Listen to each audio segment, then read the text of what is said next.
Income tax को भेज दो, सीबीआई को भेज दो, ईडी को भेज दो, आरोप लगा दो, मुकदमे कर दो, जेल में डाल दो, जांच करा दो, छापे डलवा दो, यहीं तक सीमित है। और मैं भाजपा के साथियों को बताना चाहता हूं, तुम कितना जोर लगा लो, कितनी कोशिश कर लो, मैं राजस्थान से आता हूं कि कोई कितनी ताकत लगा ले, कितने इंजन की सरकार बना ले, लेकिन सबसे पहला डबल इंजन हमने फेल किया था हिमाचल प्रदेश में और दूसरा डबल इंजन फेल हुआ है कर्नाटक में। अब सारे इंजन फेल करने हैं। मैं तो भाजपा से पूछना चाहता हूं, ये नड्डा जी अध्यक्ष बने कैसे? इनका नामांकन किसने भरा? इनको वोट किसने डाला? इनके सामने कौन खड़ा था? 4 लोग कमरे में बैठकर अपनी गोटी फिट कर लेते हैं। लोकसभा के चुनाव होंगे तो इंडिया जीतेगी, उसमें इंडिया जीतेगा 2024 के अंदर। नाम का मजाक उड़ा रहे हैं, मतलब नाम पसंद नहीं आया तो अब देश को बदनाम कर दो। और भाजपा के नेताओं में जो घबराहट देखने को मिल रही है वो कर्नाटक के चुनाव के बाद, और मुझे कहने में कोई संकोच नहीं है कि इस राज्य ने, इस राज्य की राजधानी ने और इस राज्य के लोगों ने देश की राजनीति को बदलने का काम किया है।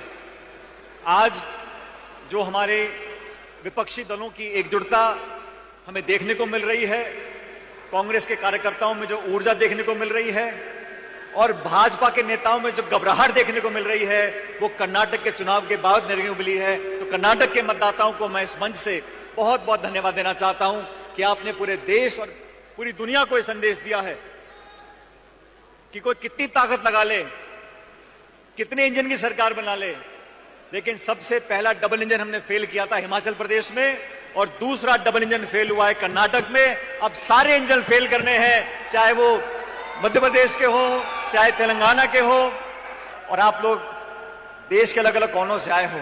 इस बात को समझ लो कि आने वाला समय इंडिया का है, हम सब उन लोगों का है जो विपक्ष की आज पार्टियां हैं, लेकिन आज का विपक्ष आने वाली सत्ता वाली पार्टी है और कांग्रेस पार्टी वो दल है जो देश में भाजपा को चुनौती देकर हरा सकता है। हमारे क्षेत्रीय दल, उनको हम साथ लेके चलेंगे, लेकिन कश्मीर से कन्याकुमारी तक 543 लोकसभा क्षेत्रों में अगर कोई झंडा, कोई कार्यकर्ता, कोई मतदाता, कोई समर्थक है तो कांग्रेस पार्टी का है।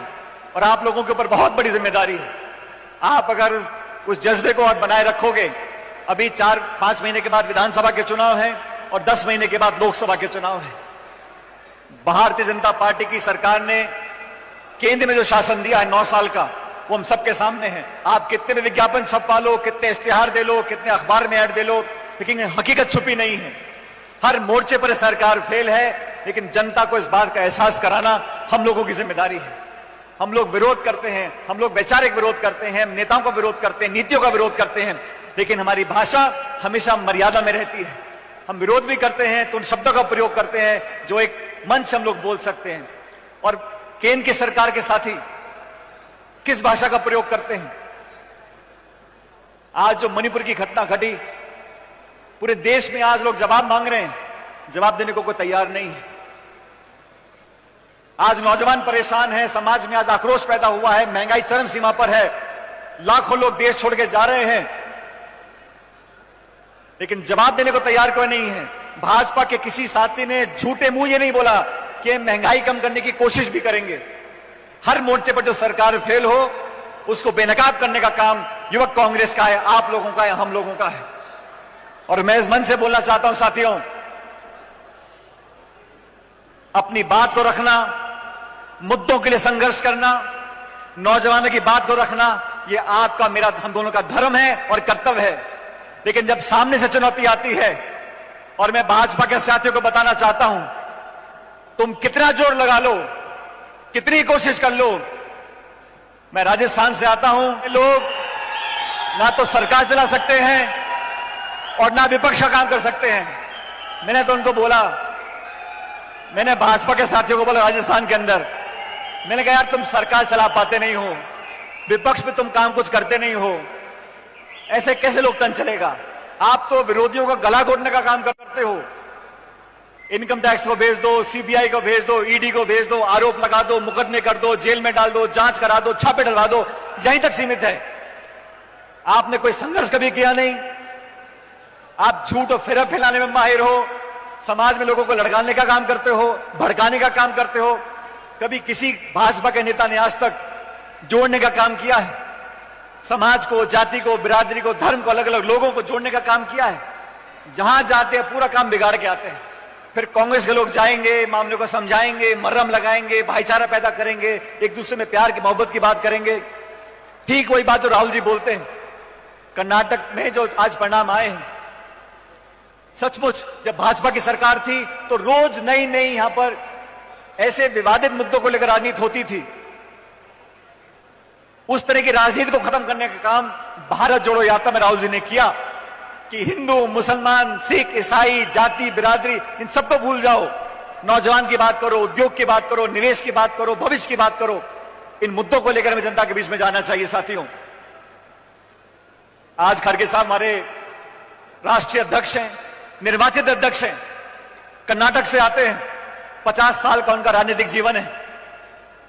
हमारे यहां चुनाव हुआ, देश की हर राजधानी में मतपेटियां रखी गई थी। हम लोगों ने जाके वोट डाला।